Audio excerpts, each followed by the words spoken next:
ಸಮಸ್ಯೆ ಸಮಸ್ಯೆ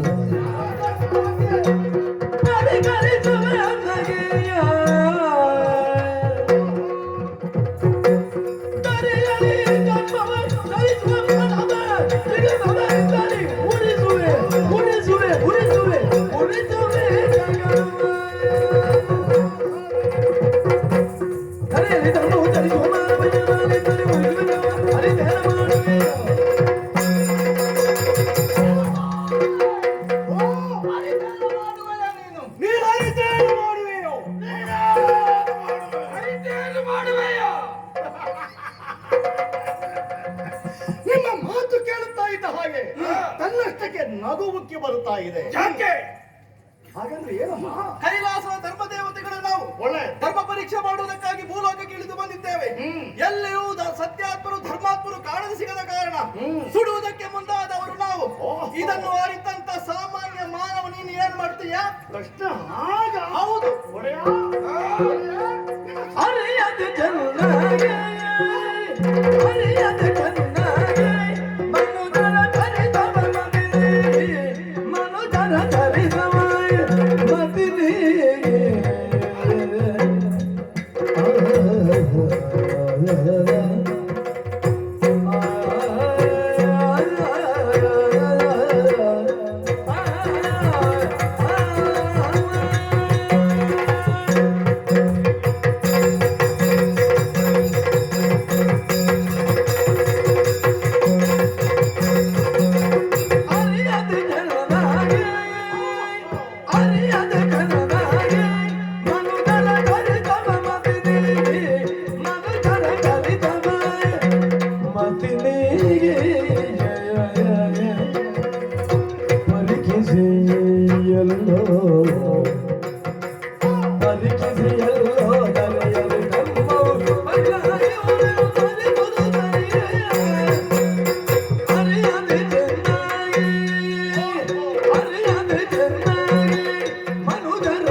ಶಿವನ ಹಣತೆಯ ಪ್ರಕಾರವಾಗಿ ಈ ಧರೆಯ ಸತ್ಯ ಧರ್ಮದ ಸೋದರಿಗೆ ಬೇಕಾಗಿ ನೀವೆಲ್ಲ ಇಳಿದು ಬಂದವರು ಅವತರಿಸಿದವರು ಎಂದು ನಾವು ಹೇಳಬಹುದಾಗುತ್ತದೆ.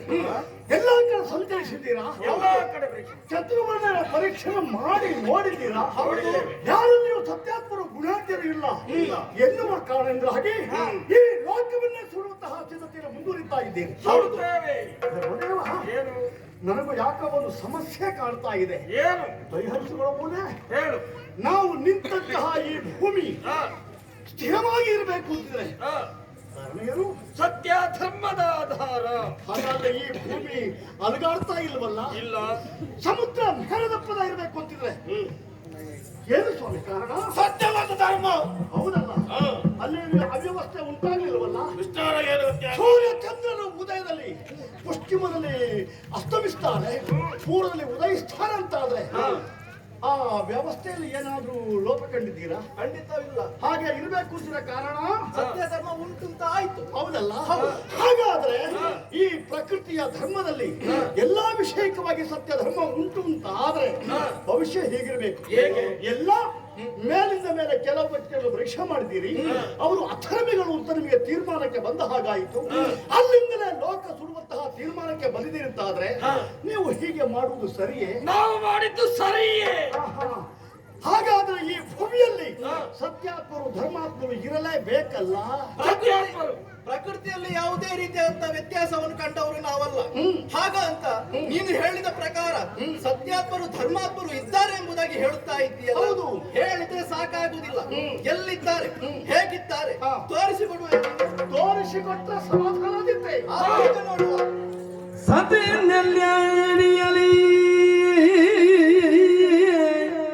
ಇರುಬಳು ಪತಿಹಿತ ಸೇವೆಯಲ್ಲಿ ಇರುವಳು ಪತಿಗಿದ ಸೇವೆಯಲ್ಲಿ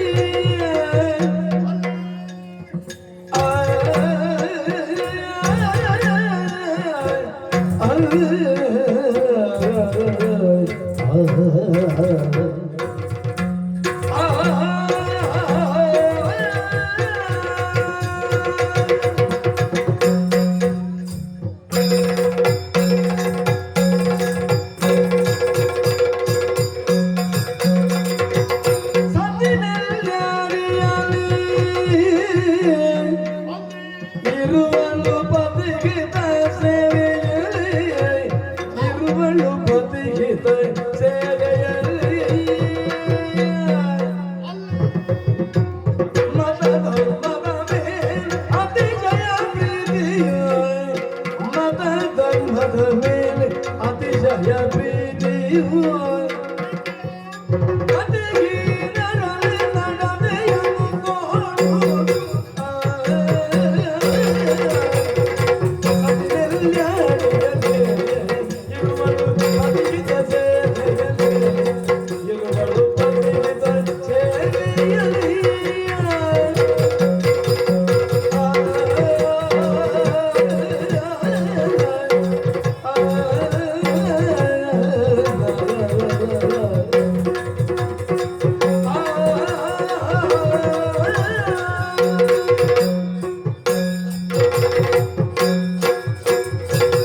ಓ ಧರ್ಮದೇವತೆಗಳೇ, ಎಲ್ಲಾ ಕಡೆಯಲ್ಲೂ ಕೂಡ ನಾನಾ ರೀತಿಯಾಗಿ ಪರೀಕ್ಷೆಯನ್ನು ಮಾಡುತ್ತಾ ಮಾಡುತ್ತಾ ನೀವು ಈ ಹೊತ್ತು ಎಲ್ಲಿ ತಲುಪಿದ್ದೀರಿ, ಎಲ್ಲಿ ಮುಟ್ಟಿದ್ದೀರಿ ಅನ್ನುವುದಾದ್ರೂ ಗಮನಕ್ಕೆ ಬರ್ತದೆ. ಇಲ್ಲ.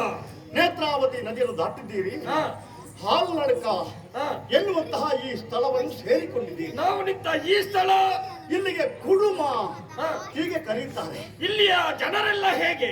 ಅದು ಹೇಳಬೇಕೆ? ಹೌದು. ಸತ್ಯಾತ್ಮರು, ಗುಣಾಢ್ಯರು, ಧರ್ಮಿಷ್ಠರು ಮಾತ್ರವಲ್ಲ, ಅವರವರಂತಹ ಮತ ಧರ್ಮದ ವಿಷಯಕವಾಗಿ ಅಮಿತವಾಗಿರುವಂತಹ ಪ್ರೀತಿ ಗೌರವವನ್ನು ಹೊಂದಿದವರು.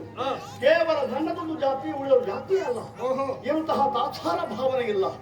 ಜಾತಿಯ ಸಮನ್ವಯತೆಯನ್ನು ಒಳ್ಳೆ ರೀತಿಯಾಗಿ ಬದುಕುವಂತಹ ವ್ಯವಹಾರ ಕ್ರಮವನ್ನು ಎಲ್ಲವರು ಅರ್ಥೈಸಿಕೊಂಡು ಬದುಕುವುದನ್ನು ಈ ಕುಟುಂಬದಲ್ಲಿ ಕಾಣುವುದಕ್ಕೆ ಸಾಧ್ಯ ಇದೆ. ಆಮೇಲೆ ಇಲ್ಲಿಯ ನಾರಿಯರ ಚಾರಿತ್ರ್ಯ ಎಲ್ಲ ಹೇಗೆ? ಪರಮ ಪತಿವ್ರತೆಯನ್ನು ಎಣಿಸಿಕೊಂಡಿದ್ದಾರೆ. ಹದಿಬದಿಯ ಧರ್ಮ ಅಂತ ಏನಿದೆಯೋ ಅದು ಕೇವಲ ತಾನೊಬ್ಬಳು ಅದನ್ನು ಅನುಸರಿಸಿಕೊಂಡಿದ್ರೆ ಸಾಲದು. ಉಳಿದ ಹೆಣ್ಮಕ್ಕಳಿಗೂ ಬೇಕಾದ ರೀತಿಯಾಗಿ ಉಪದೇಶವನ್ನು ಕೊಡುವಂತಹ ಸಮರ್ಥ ಹೆಣ್ಣುಮಕ್ಕಳು ಪರಮ ಪತಿವ್ರತೆಯನ್ನು ಎಣಿಸಿಕೊಂಡು ಈ ಕುಟುಂಬದಲ್ಲಿ ರಾರಾಜಿಸುತ್ತಾ ಇದ್ದಾರೆ. ಬಡವರ ಭಿಕ್ಷುಕರು ಕಂಡು ಬಂದ್ರೆ ಏನು ಕೇಳ್ತೀಯಯ್ಯ? ಏನು? ಈ ಊರಲ್ಲಿ ಬಡವರೆಂಬವರೇ ಇಲ್ಲ. ಯಾವನಾದರೂ ಹೊರಗಿಂದ ಈ ಕಡೆಗೆ ಬಂದಿದ್ದಾನಂತಾದ್ರೆ ಅಂತಹ ಬಡವನ ಸ್ಥಿತಿಗತಿಯ ಬಗ್ಗೆ ಗಮನ ಹರಿಸ್ತಾರೆ. ಅವನ ಬಳಿಗೆ ಹೋಗಿ ಅವನ ಸಮಸ್ಯೆ ಅಂತ ಮೊದಲಾಗಿ ವಿಚಾರಿಸ್ತಾರೆ. ಹಸಿರಿನ ಹೊಟ್ಟೆ ತುಂಬ ಉಣಬಡಿಸ್ತಾರೆ. ಉಳುವುದಕ್ಕೆ ವಸ್ತ್ರವನ್ನು ಕೊಡ್ತಾರೆ. ಮಾತ್ರವಲ್ಲ, ಬದುಕಿನಲ್ಲಿ ಏನಾದರೂ ಹತಾಶನಾಗಿದ್ರೆ ಅವನಲ್ಲಿ ವಿಶೇಷವಾಗಿರುವಂತಹ ಧೈರ್ಯವನ್ನು ತುಂಬುವ ಹೃದಯ ಶ್ರೀಮಂತಿಕೆಯನ್ನು ಮೈಗೂಡಿಸಿಕೊಂಡಂತಹ ಪುಣ್ಯಾತ್ಮರು ಈ ನಾಡಿನಲ್ಲಿದ್ದಾರೆ. ಹಾಗಾದ್ರೆ ಈ ನಾಡಿನ ಜನರೆಲ್ಲ ಈ ರೀತಿಯಾಗಿ ಒಳ್ಳೆಯ ಬದುಕನ್ನು ಸಾಗಿಸಬೇಕು ಅಂತ ಇದ್ರೆ ಜನರನ್ನು ನೋಡಿಕೊಳ್ಳುವಂತ ಒಬ್ಬ ಅಧಿಕಾರಿ ಬೇಕಲ್ಲ. ಆ ಅಧಿಕಾರಿ ಯಾರು? ಅದ ವಿಷಯ. ಅಲ್ಲೊಂದು ಕಾಣ್ತಾ ಇದೆಯಲ್ಲ, ಒಂದು ಮನೆ. ಒಂದು ಮನೆ ಕಾಣ್ತಾ ಉಂಟಲ್ಲ, ಅಲ್ಲಿಗೆ ನೆಲ್ಯಾರಿ ಬೀಡು ಅಂತ ಹೆಸರು. ಅಲ್ಲಿಯ ಒಡೆಯ ಬಿರುಮಣ ಬಲ್ಲಾಳ ಎನ್ನುವಂತಹ ಜೈನ ಈ ಊರಿನಲ್ಲಿ ಇದ್ದಾರೆ. ಅವ ಅಷ್ಟೊಂದು ಧರ್ಮಿಷ್ಠನೇ. ಕಲಿಯುಗ ಇದು. ಹಿಂದಿನ ತ್ರೇತಾಯುಗದೋ ಅಥವಾ ದ್ವಾಪರ ಯುಗದೋ ಕಥೆಯನ್ನು ಈ ಹೊತ್ತು ನೆನಪಿಗೆ ತಂದುಕೊಳ್ಳುವುದಕ್ಕೆ ಬರ್ತದೆ. ಧರ್ಮಾತ್ಮನಾಗಿರುವಂತಹ ಧರ್ಮರಾಯ, ಸತ್ಯಾತ್ಮನಾಗಿರುವಂತಹ ಹರಿಶ್ಚಂದ್ರ, ವರ್ತಮಾನ ಕಾಲದಲ್ಲಿ ಬಿರುಮಣ ಬಲ್ಲಾಳ ಎಂಬವರು ಅವರ ಹಾಗೆ ಈ ಊರಿನಲ್ಲಿ ಎಲ್ಲವರಿಂದ ಹೊಗಳಿಕೆಯನ್ನು ಪ್ರಶಂಸೆಯನ್ನು ಗಳಿಸುತ್ತಾ ಬರ್ತಾ ಇದ್ದಾರೆ. ಮಾತ್ರವಲ್ಲ, ಅವನ ಪತ್ನಿ ಅಮ್ಮುದೇವಿ ಎಂಬವಳು ಪರಮ ಪತಿವ್ರತ ಎನಿಸಿಕೊಂಡಿದ್ದಾಳೆ.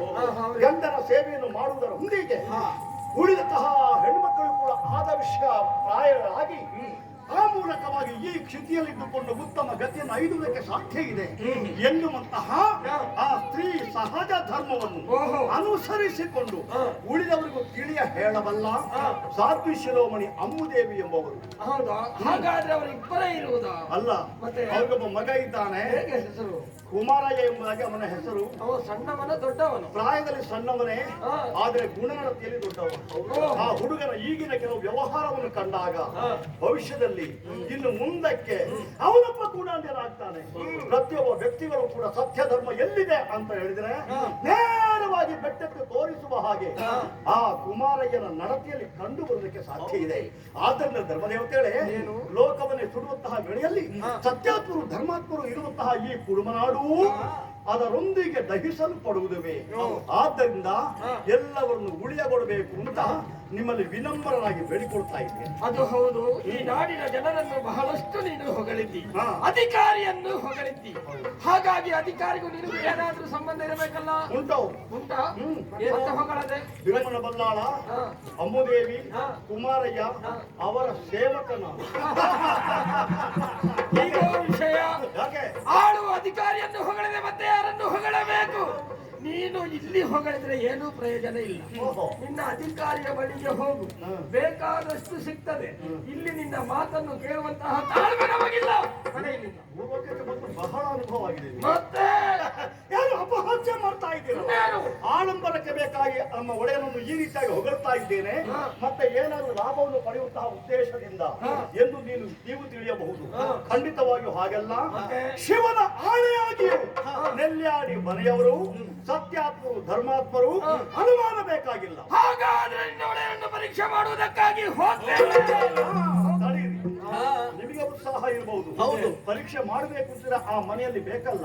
ಎಲ್ಲಿದ್ದಾರೆ ಅವರೆಲ್ಲ? ಅಂದ್ರೆ ಅಮ್ಮುದೇವಿ ಕುಮಾರಯ್ಯ ಅವರಿಬ್ಬರು ಬೀಡಲಿಲ್ಲ. ಎಲ್ಲಿಗೆ ಹೋಗಿದ್ದಾರೆ?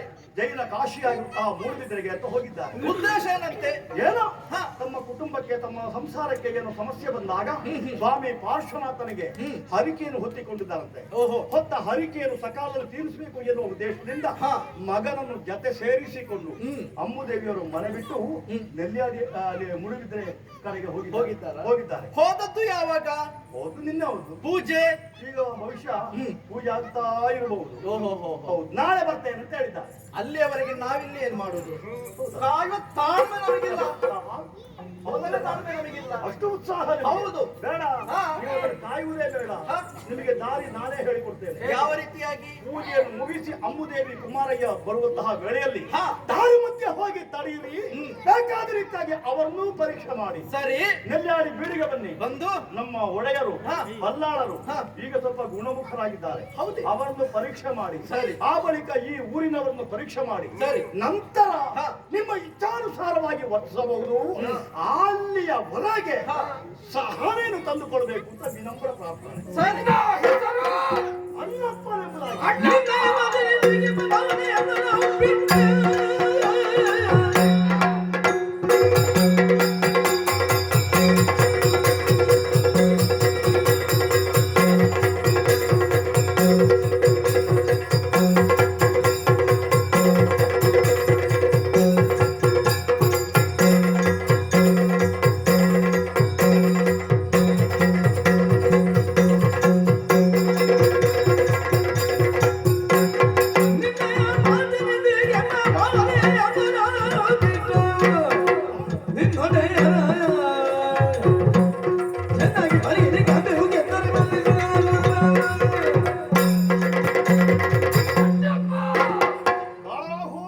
ಮಾತುಗಳನ್ನು ಕೇಳುತ್ತಾ ಇದ್ದ ಹಾಗೆ ಮನಸ್ಸಿಗೆ ಏನೋ ಸಂತೋಷವಾಯಿತು. ಹಾಗಾಗಿ ಸುಡುವಂತಹ ಕಾರ್ಯವನ್ನು ಬದಿಗಿರಿಸಿ ಹೌದು ನಿನ್ನ ಒಡೆಯರನ್ನು ಪರೀಕ್ಷೆ ಮಾಡುವುದಕ್ಕಾಗಿ ಹೋಗ್ತೇವೆ.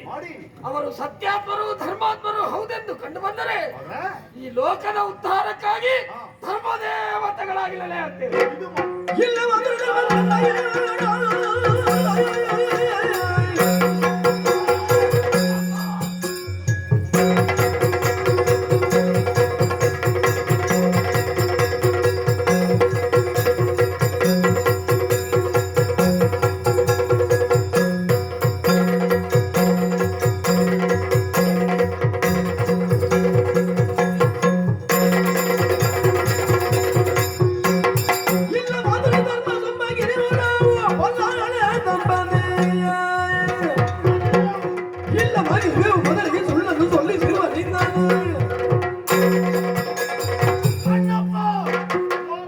ನಿನ್ನ ಒಡೆಯರಾದಂತಹ ನಿರ್ಮಲ ಬಲ್ಲಾಳನನ್ನು ಮಾತ್ರ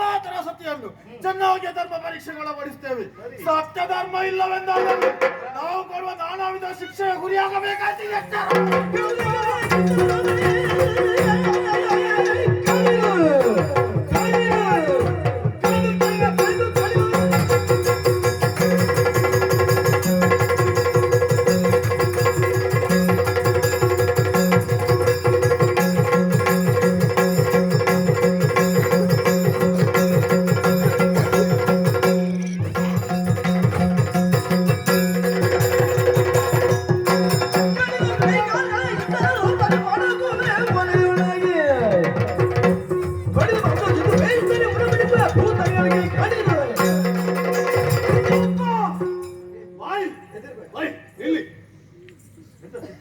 ಸಿಟ್ಟು ಬರದೆ ಸಿಟ್ಟು ಬಂದ ಈಗ ಸಿಟ್ಟು ಬಂದದೆ ಸಿಟ್ಟು ಯಾಕೆ ಬರ್ಬೇಕು ಅಂತ ಸಿಟ್ಟು ಬಂದ ನಿನ್ನ ಮಾತು ಕೇಳಿ ನಿನ್ನ ಒಡೆಯರಿಗೆ ಮಾತ್ರ ಶಿಕ್ಷೆ ಅಲ್ಲ ತೋರಿಸಿಕೊಟ್ಟದ ನಿನಗೂ ಶಿಕ್ಷೆ ಇದೆ.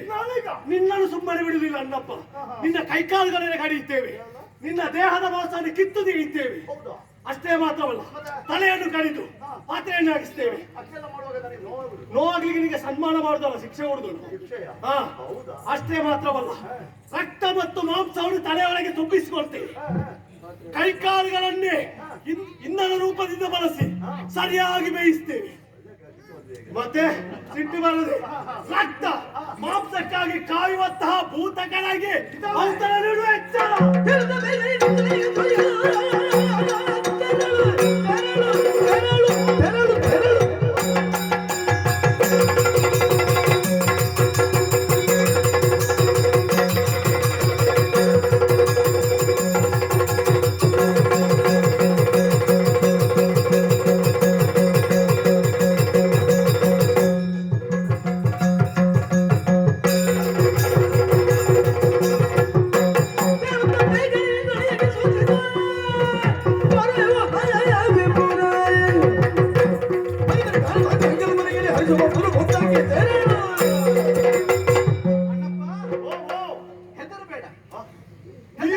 ಈ ಮುಖವನ್ನು ನೋಡುವಾಗಲೇ ಹೆದರಿಕೆ ಆಗಲಿ. ಈ ಸಂದರ್ಭದಲ್ಲಿ ನನ್ನ ಮುಖವನ್ನು ನೋಡು.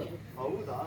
ಹೌದು, ಹೆದರಬೇಡ. ಅವ್ರಿಗೆ ಎಷ್ಟೆಲ್ಲ ಸಿಟ್ಟು ಬಂದಿದೆ. ಹೌದು, ತಾವು ಶಾಂತರಾಗಿದ್ದೀರಿ. ಕಾರಣ ಇದೆ. ಯಾಕೆ? ಸತ್ಯಾತ್ಮರು ಧರ್ಮಾತ್ಮರು ಇದ್ದಾರೆ ಎಂಬುದಾಗಿ ನೀನು ಹೇಳುತ್ತಾ ಇದ್ದೀಯಲ್ಲ. ಹೌದು. ಮತ್ತೆ ಯಾಕೆ ಸಿಟ್ಟು? ಇದ್ದಾರಂತಾದ್ರೆ ಸಿಟ್ಟು ಅಗತ್ಯ ಇಲ್ಲ. ಅಗತ್ಯವಿಲ್ಲ. ಸರಿ, ಮತ್ತೆ ಹಾಗಂತ ನಿನಗೆ ಬದುಕುವುದಕ್ಕಾಗಿ ಒಂದು ದಾರಿಯನ್ನು ನಾವೇ ತೋರಿಸಿಕೊಡ್ತೇವೆ. ಬದುಕುವ ದಾರಿಯ? ಹೌದು. ಮೊದಲಾಗಿ ಕಲಿಬೇಕಾದ ಅದೊಂದು ಬದುಕುವ ದಾರಿ ಹೇಗೆ? ಅದೇನಮ್ಮ? ಈ ಸಂದರ್ಭದಲ್ಲಿ ನಿನಗೆ ಅಗತ್ಯ ಉಂಟಾ? ಹೌದು. ಹೇಳಿ. ನೀನು ಈ ಕ್ಷಣವೇ ಹೋಗ್ಬೇಕು. ಹೋಗುವ. ಎಲ್ಲಿಗೆ? ನಿನ್ನ ಒಡೆಯರಲ್ಲಿಗೆ ಹೋಗಿ ಒಂದು ವಿಚಾರವನ್ನು ಸೂಚಿಸಬೇಕು. ಏನನ್ನು ಹೇಳಬೇಕು? ಧರ್ಮ ದೇವತೆಗಳು ಧರ್ಮ ಪರೀಕ್ಷೆ ಮಾಡುವುದಕ್ಕಾಗಿಯೇ ನಿಮ್ಮಲ್ಲಿಗೆ ಬರುವುದಕ್ಕಿದ್ದಾರೆ. ದಾನ ಧರ್ಮಗಳು ನಿರಂತರವಾಗಿ ನಡೆಸಿಕೊಂಡು ಬರಬೇಕು. ಈ ವಿಚಾರವನ್ನು ನೀನು ಮೊದಲೇ ಹೋಗಿ ಸೂಚಿಸಬೇಕು. ಅಮ್ಮ, ಮೊದಲಾಗಿ ನಾನು ಹೋಗಿ ಸೂಚಿಸುವ ಅಗತ್ಯ ಏನು? ಅಗತ್ಯ ಉಂಟು. ಯಾಕೆ? ನಾವು ಪರೀಕ್ಷೆ ಮಾಡುವಂತಹ ಸಂದರ್ಭದಲ್ಲಿ ಈ ರೀತಿಯಾಗಿ ಯಾರು ಬರುವುದಿಲ್ಲ. ಅಂದ್ರೆ ಇದೆಲ್ಲ ಇರುವುದಿಲ್ಲ. ಮತ್ತೆ ರೂಪಾಂತರದಿಂದ ಬರುತ್ತೇವೆ, ಬೇರೆಯ ರೂಪದಲ್ಲಿ. ಹೌದು. ಆ ಸಂದರ್ಭದಲ್ಲಿ ನೀನು ತೋರಿಸಿಕೊಟ್ಟಂತಹ ವ್ಯಕ್ತಿಗಳು ಸತ್ಯಾತ್ಮರು ಧರ್ಮಾತ್ಮರು ಎಂದು ತಿಳಿದರೆ ಅಲ್ಲಿಯೇ ನಾವು ಧರ್ಮ ದೇವತೆಗಳಾಗಿ ನೆಲೆ ಆಗ್ತೇವೆ. ಹೌದಲ್ಲ? ಹೋಗಿ ಸಾರಿ ಹೇಳು. ಹೇಳು.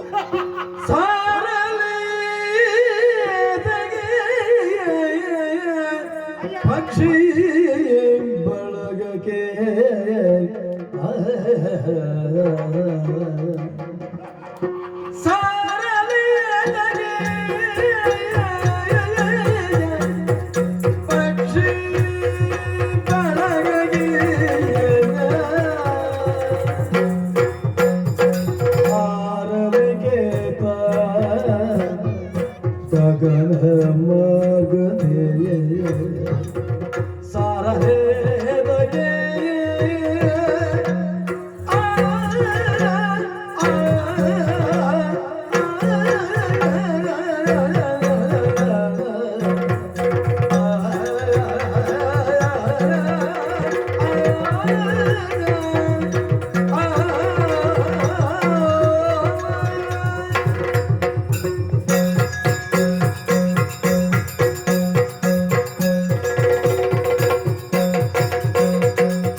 ಯಾಕೆ ನಗು?